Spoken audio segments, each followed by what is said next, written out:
আসসালামু আলাইকুম বন্ধুগণ। যারা আমার এই ভিডিওটা দেখতেছেন, প্রথমে আমার চ্যানেলটিকে সাবস্ক্রাইব করে দেবেন, সেই সাথে একটা শেয়ার দিয়ে দিবেন। তো ভিডিওতে যে গাছটা দেখতে পাচ্তেছেন, এটা একটা চাইনিজ ঝালমরিচের গাছ। এটা ১২ মাস ফল দেয়। যদিও এখন মরিচের সিজন, অফ সিজন। তো দেখেন এই গাছটাতে কত মরিচ আছে, অজস্র মরিচ। এরকম একটা মরিচ যদি আপনার ছাদে কিংবা বাড়ির উঠোনে, বাড়ির আশেপাশে যে কোনো জায়গায় যদি একটা গাছ রোপণ করা যায়, ইনশাল্লাহ পারিবারিক পুষ্টি চাহিদা প্লাস মরিচের যে চাহিদাটা, এটা আপনি মিটাতে পারবেন। দেখেন কত মরিচ ধরছে, প্রত্যেকটা ডগায় একদিকে মরিচ, আবার ফুল করা আসতেছে। এই যে ছোট মরিচ, বড় মরিচ, অনেক মরিচ, পুরা গাছেই মরিচ।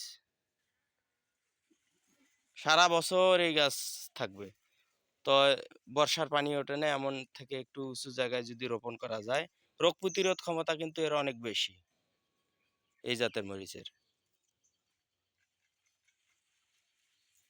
অনেক মরিচ, বিশেষ করে বাসার ছাদে যদি এরকম ২টা গাছ লাগানো যায়, তাহলে মরিচ খায় সারা যাবে না।